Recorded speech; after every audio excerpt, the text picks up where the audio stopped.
আসসালামু আলাইকুম। সর্বশেষ বাংলা সংবাদে আপনাদের স্বাগত। শুরুতেই সংবাদ শিরোনাম। হত্যা মামলায় 7 দিনের রিমান্ডে সাবেক আইজিপি শহীদুল হক। রাজধানীর নিউ মার্কেট এলাকায় ব্যবসায়ী আব্দুল্লাহ ওদুদ হত্যা মামলায় পুলিশের সাবেক মহাপরিদর্শক শহীদুল হকের 7 দিনের রিমান্ড মঞ্জুর করেছেন আদালত। 8 দিনের রিমান্ডে পুলিশ কর্মকর্তা কাফি। ঢাকা জেলার অতিরিক্ত পুলিশ সুপার আবদুল্লাহ হিল কাফির হাজারীবাগ থানার অপহরণ মামলায় 8 দিনের রিমান্ড মঞ্জুর করেছেন আদালত। সাঁড়াশি অভিযান শুরু যৌথ বাহিনীর। রাজধানী ঢাকাসহ সারা দেশে শুরু হয়েছে যৌথ বাহিনীর অপারেশন। মঙ্গলবার রাত 12টায় একযোগে মাঠে নামেন এ বাহিনীর সদস্যরা। এতক্ষণ শিরোনাম শুনছিলেন, এবার বিস্তারিত। প্রিয় দর্শক, আপনি যদি এই চ্যানেলে নতুন হয়ে থাকেন, ভিডিওটি দেখতে দেখতে চ্যানেলটি সাবস্ক্রাইব করে আমাদের সঙ্গেই থাকুন। আর এই ভিডিও সম্পর্কে আপনি আপনার মূল্যবান মতামতটি কমেন্ট বক্সে জানিয়ে দিন। আর হ্যাঁ প্রিয় দর্শক, জানিয়ে দিন ভিডিওটি কোথা থেকে দেখছেন। হত্যা মামলায় 7 দিনের রিমান্ডে সাবেক আইজিপি শহীদুল হক। রাজধানীর নিউ মার্কেট এলাকায় ব্যবসায়ী আব্দুল্লাহ ওদুদ হত্যা মামলায় পুলিশের সাবেক মহাপরিদর্শক শহীদুল হকের 7 দিনের রিমান্ড মঞ্জুর করেছেন আদালত। বুধবার সকালে ঢাকার মেট্রোপলিটন ম্যাজিস্ট্রেট আখতারুজ্জামান এই আদেশ দেন। এর আগে বুধবার সকাল 6টা 45 তাকে চিফ মেট্রোপলিটন ম্যাজিস্ট্রেট আদালতে আনা হয়। এ সময় মামলার তদন্তের স্বার্থে তার 10 দিনের রিমান্ড আবেদন করে পুলিশ। শুনানি শেষে আদালত 7 দিনের রিমান্ড মঞ্জুর করেন। ইতিমধ্যে তার বিরুদ্ধে একাধিক মামলা হয়েছে। গত মঙ্গলবার রাতে রাজধানীর উত্তরা 16 নং সেক্টর থেকে গ্রেপ্তার হন তিনি। শহীদুল হক বাংলাদেশ সিভিল সার্ভিস পরীক্ষার মাধ্যমে 1986 সালে সহকারী পুলিশ সুপার হিসেবে বাংলাদেশ পুলিশ বাহিনীতে যোগদান করেন। পুলিশ সুপার হিসেবে তিনি চাঁদপুর, মৌলভীবাজার, চট্টগ্রাম ও সিরাজগঞ্জ জেলার দায়িত্ব পালন করেন। এছাড়া ডিআইজি হিসেবে পুলিশ হেডকোয়ার্টার্স, রাজশাহী রেঞ্জ এবং চট্টগ্রাম রেঞ্জে দায়িত্ব পালন করেন তিনি ঢাকা মেট্রোপলিটন পুলিশের কমিশনার হিসেবে দায়িত্ব পালন করা ছাড়াও পুলিশের বিভিন্ন গুরুত্বপূর্ণ পদে অধিষ্ঠ ছিলেন। 2014 সালের শেষের দিকে আইজিপির দায়িত্ব পান তিনি। 2018 সালের 31 জানুয়ারি অবসরে যান শহীদুল হক। 8 দিনের রিমান্ডে পুলিশ কর্মকর্তা কাফি।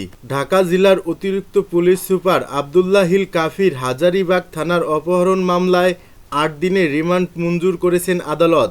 বুধবার তাকে সকাল 6টা 45 আদালতে আনা হয়। এ সময় মামলার সুষ্ঠু তদন্তের স্বার্থে তাকে 10 দিনের রিমান্ডে নিতে আবেদন করে পুলিশ। শুনানি শেষে ঢাকার মেট্রোপলিটন ম্যাজিস্ট্রেট আখতারুজ্জামান 8 দিনের রিমান্ডের আদেশ দেন। এর আগে সোমবার বিমানবন্দর থেকে ডিবি পুলিশ কাফিকে আটক করে। একই দিনে তার বিরুদ্ধে মরদেহ পুড়িয়ে ফেলার অভিযোগে আশুলিয়া থানায় একটি এবং হাজারীবাগ থানায় একটি মামলা দায়ের করা হয়েছে। তার বিরুদ্ধে গত 5 আগস্ট ঢাকার আশুলিয়ায় ছাত্র জনতাকে হত্যার পর আগুনে পুড়িয়ে ফেলার ঘটনায় সংশ্লিষ্ট থাকার অভিযোগ রয়েছে। সাঁড়াশি অভিযান শুরু যৌথ বাহিনীর। রাজধানী ঢাকাসহ সারা দেশে শুরু হয়েছে যৌথ বাহিনীর অপারেশন। মঙ্গলবার রাত 12টায় একযোগে মাঠে নামেন এ বাহিনীর সদস্যরা। অবৈধ অস্ত্র, গোলাবারুদ ও মাদকের গডফাদারদের ধরাই তাদের টার্গেট। এবারের অভিযান মূলত থানা ফাঁড়ি থেকে লুট হওয়া অস্ত্র উদ্ধারকেই প্রাধান্য দেওয়া হচ্ছে। তাছাড়া দাগী অপরাধী ও ছাত্র জনতার হত্যাকারীদের আইনের আওতায় আনা হবে। মাঠের আইন শৃঙ্খলা পরিস্থিতি সন্তোষজনক পর্যায়ে না আসা পর্যন্ত চলবে এ অভিযান। তবে সারা দেশের থানাগুলো থেকে কত অস্ত্র ও গোলাবারুদ লুট হয়েছে সে পরিসংখ্যান সোমবার পর্যন্ত জানতে পারেনি পুলিশ সদর দপ্তর। যদিও মিডিয়া বিভাগ জানিয়েছে মঙ্গলবারের পরে জানানো হবে। আর 1 সেপ্টেম্বর পর্যন্ত বিভিন্ন ধরনের 3880টি অস্ত্র উদ্ধার করা হয়েছে। সর্বশেষ জানা গেছে, ছাত্র জনতার আন্দোলনের শেষ পর্যায়ে 3 দিন রাজধানী সহ দেশ জুড়ে প্রায় 500 থানায় হামলা হয়, লুটপাট করা হয় অস্ত্র ও গোলাবারুদ, পুড়িয়ে দেওয়া হয় থানা এবং পুলিশের যানবাহন। এসব ঘটনায় পুলিশের প্রায় সব ধরনের কার্যক্রম বন্ধ হয়ে যায়। আগস্টের 3য় সপ্তাহ থেকে সব থানার কার্যক্রম শুরু হলেও এখনো পুরোদমে পুলিশের সেই তৎপরতা আগের মতো চোখে পড়েনি।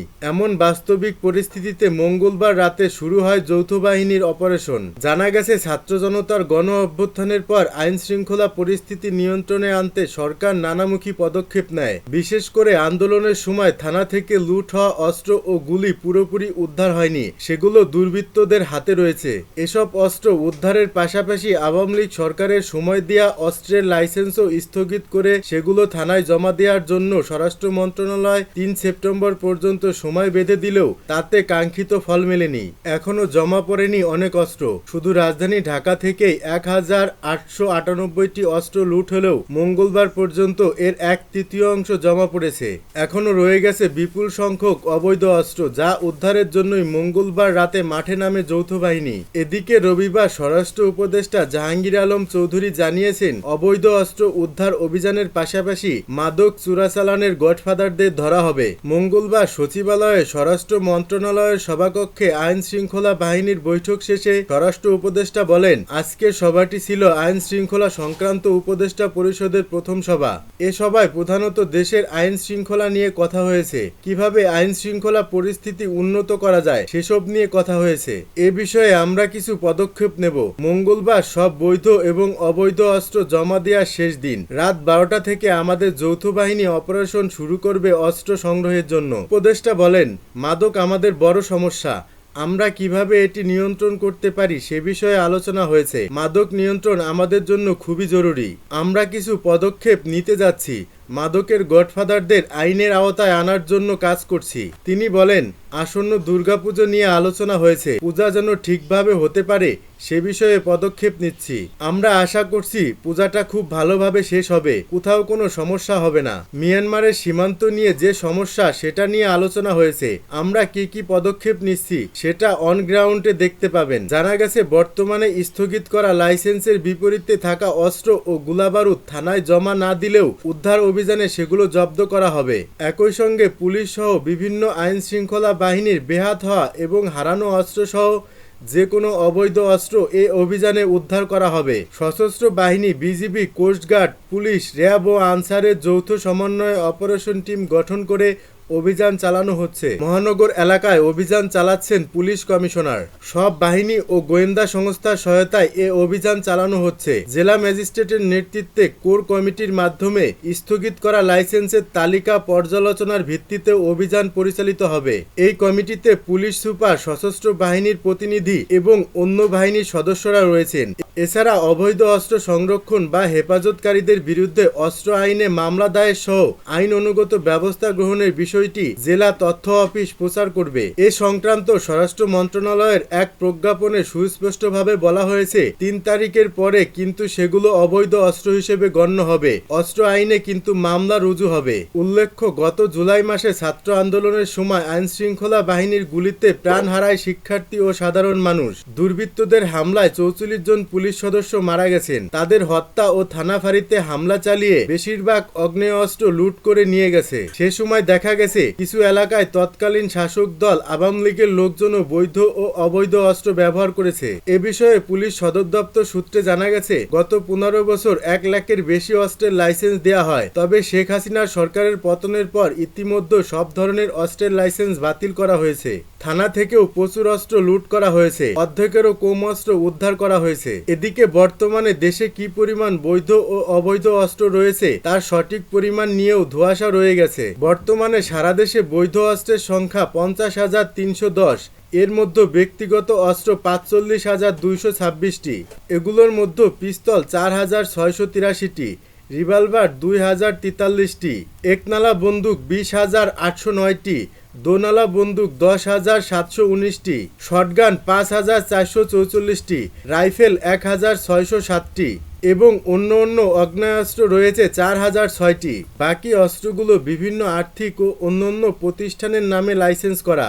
প্রাপ্ত হিসাব বলছে, এসব অস্ত্রের মধ্যে 10,215টি রয়েছে রাজনীতিবিদদের কাছে। আওয়ামী লীগের নেতাকর্মীদের কাছে রয়েছে 7,215টি আগ্নেয়াস্ত্র, বিএনপির নেতাকর্মীদের কাছে 2,587টি এবং অন্য দলের রাজনীতিবিদদের সঙ্গে জড়িত ব্যক্তিদের নামে 79টি বৈধ আগ্নেয়াস্ত্র রয়েছে। জানা গেছে, গত সংসদ নির্বাচন সহ বিভিন্ন সময়ে বৈধ অস্ত্র জমা নেওয়ার ঘোষণা দেওয়া হয়েছিল। ওই সময় থানা ছাড়াও লাইসেন্সধারী বন্দুক ব্যবসায়ীরা বৈধ অস্ত্র জমা নেওয়া ও সংরক্ষণ করতে পারতেন। কিন্তু এবারই প্রথম প্রজ্ঞাপনে সে ধরনের কোনো সুযোগ রাখা হয়নি। বিষয়টি নিয়ে বাংলাদেশ আর্মস ডিলার অ্যাসোসিয়েশন থেকেও ক্ষোভ জানানো হয়। এবং তাদের একটি প্রতিনিধি দল স্বরাষ্ট্র উপদেষ্টা সহ সংশ্লিষ্টদের সঙ্গে সাক্ষাৎ করেন। এ অবস্থায় গত সপ্তাহে স্বরাষ্ট্র মন্ত্রণালয়ের জননিরাপত্তা বিভাগ এক ঘোষণায় 2009 সালের 6 জানুয়ারি থেকে 2024 সালের 5 আগস্ট পর্যন্ত বেসামরিক জনগণকে দেয়া সব ধরনের আগ্নেয়াস্ত্র লাইসেন্স স্থগিত করে। একই সঙ্গে 3 সেপ্টেম্বরের মধ্যে সব বৈধ লাইসেন্স গ্রহীতারা স্থানীয় ঠিকানা থানায় অথবা বর্তমান বসবাসের ঠিকানার থানায় নিজে বা মনোনীত প্রতিনিধির মাধ্যমে জমা দিতে বলা হয়। যদিও ব্যবসায়ীদের দাবির পরিপ্রেক্ষিতে যাদের আগ্নেয়াস্ত্র থানা, জেলা ট্রেজারি ও আর্মস ডিলারদের কাছে জমা রাখা আছে তাদের ক্ষেত্রে অস্ত্র জমাদানের বিষয়টি প্রযোজ্য হবে না। এছাড়া আগ্নেয়াস্ত্র লাইসেন্স স্থগিত ও জমা দেওয়ার নির্দেশের পর অনেকেই সংশ্লিষ্ট থানায় যোগাযোগ করছেন। কিভাবে জমা দেবেন সে বিষয়েও জানতে চাইছেন। অনেক থানায় নথিপত্র পুড়ে যায়, অস্ত্রের লাইসেন্সধারীদের তথ্য সংগ্রহ করা কঠিন হয়ে পড়েছে। এ সম্পর্কে জানতে চাইলে রাজধানীর মিরপুর মডেল থানার ওসি মোহাম্মদ মনিরুল ইসলাম বলেন, অগ্নিসংযোগের কারণে আমাদের থানা ভবন সম্পূর্ণ পুড়ে গেছে। এজন্য মিরপুর এলাকার বৈধ অস্ত্র ব্যবহারকারীদের কাফরুল থানায় অস্ত্র জমা দেওয়ার জন্য যোগাযোগ করতে বলা হয়। এছাড়া থানার নথি পুড়ে যাওয়ায় মিরপুর থানা এলাকার লাইসেন্স প্রাপ্তদের তথ্য আমাদের কাছে নেই। এই তথ্য সংগ্রহের চেষ্টা চলছে। যে কোনো সময় থানায় সাধারণ ডায়েরি করে অস্ত্র জমা দেওয়া যাবে বলে বৈধ অস্ত্র গ্রহীতাদের জানানো হয়েছে। একইভাবে ভাটারা থানার ওসি মাজহারুল ইসলাম বলেন, আমার থানা আক্রান্ত হওয়ায় অনেক নথি ধ্বংস হয়ে গেছে। অস্ত্র জমা দিতে অনেকে যোগাযোগ করছেন, আমরা শুরুতে নিতে পারিনি। এ বিষয়ে ঢাকা মহানগর পুলিশ জানিয়েছেন, ছাত্র জনতার আন্দোলনের সময় সবচেয়ে বেশি আগ্নেয়াস্ত্র লুট হয়েছে ঢাকা মহানগর পুলিশের। ওই সময়ে রাজধানীর বিভিন্ন থানা থেকে 1898টি আগ্নেয়াস্ত্র লুট হয়েছে। খোয়া যাওয়া বিভিন্ন ধরনের অস্ত্রের মধ্যে 31 আগস্ট পর্যন্ত এর অর্ধেকেরও উদ্ধার বা জমা হয়নি। পুলিশের খোয়া যাওয়া অস্ত্রের মধ্যে রয়েছে 348টি চায়না রাইফেল, শটগান 703টি, 30টি এসএমজি, 13টি এলএমজি, 89টি পিস্তল, 660টি পিস্তল, 152টি গ্যাস গান ও 3টি টিয়ার গ্যাস লঞ্চার। এছাড়া নরসিংদী কারাগার সহ সারা দেশে বিভিন্ন থানা ও ফাঁড়িতে হামলা চালিয়ে অসংখ্য অস্ত্র ও গোলাবারুদ লুট করা হয়। সেগুলো উদ্ধার হওয়া না পর্যন্ত যৌথ বাহিনীর অভিযান চলবে বলে জানিয়েছে স্বরাষ্ট্র মন্ত্রণালয়।